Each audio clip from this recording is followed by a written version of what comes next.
Bonjour à tous, chères lumières, j'espère que vous allez bien, que la paix soit sur vous.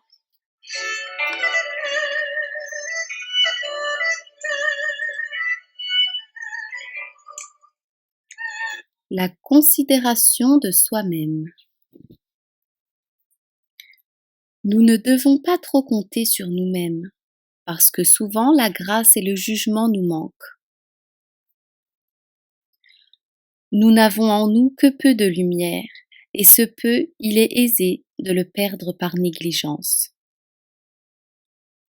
Souvent, nous ne nous apercevons pas combien nous sommes aveugles au-dedans de nous, à de mauvaises actions. Souvent, nous donnons de pires excuses. Quelquefois, nous sommes mus par la passion et nous croyons que c'est par le zèle.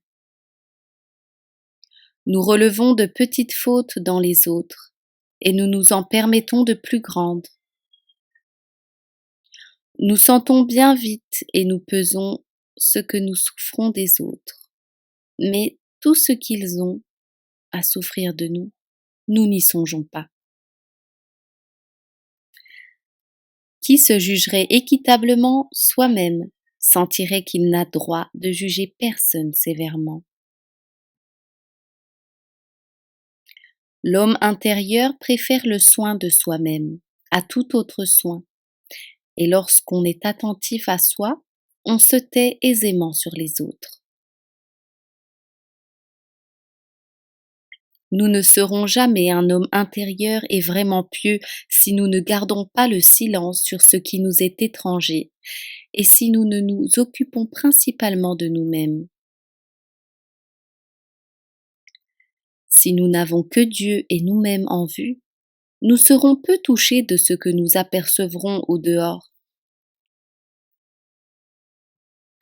Où sommes-nous quand nous ne sommes pas présents à nous-mêmes?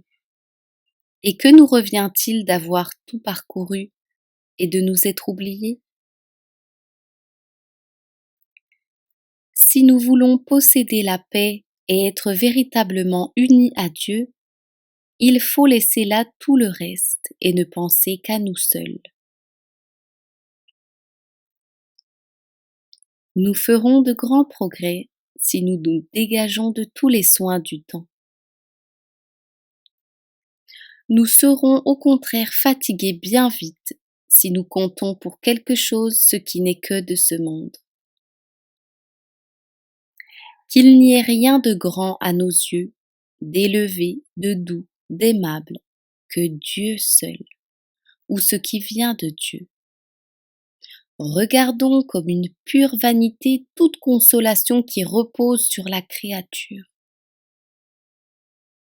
L'âme qui aime Dieu méprise tout ce qui est au-dessous de Dieu. Dieu seul, éternel, immense et remplissant tout, est la consolation de l'âme et la vraie joie du cœur. Et nous conclurons avec ceci. Quand nous saurions ce qu'il y a de bon et de mauvais dans chaque homme, sans en excepter un seul, à quoi cela nous servirait-il si nous nous ignorons nous-mêmes?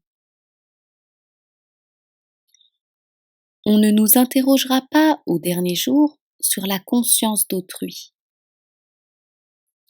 Laissons donc là une sollicitude dont presque toujours l'orgueil et la malignité sont le principe, et occupons-nous d'un soin plus agréable à Dieu et plus utile pour nous. La grande, la vraie science est de se connaître soi-même. Ce doit être notre étude de tous les instants. Alors on apprend à se mépriser, à gémir sur la plaie de son cœur, sur l'amour-propre effréné qui nous domine, sur les secrètes convoitises qui nous tourmentent. Et l'on s'écrie comme l'apôtre, qui me délivrera de ce corps de mort?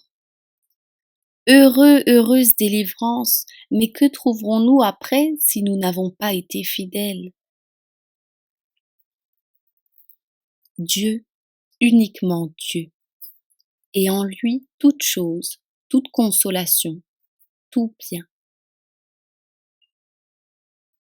Ô mon âme, puisqu'il est ainsi, commence dès ce moment même à te dégager du poids qui t'affaisse, de la terre et des créatures, pour ne t'attacher qu'à Dieu seul.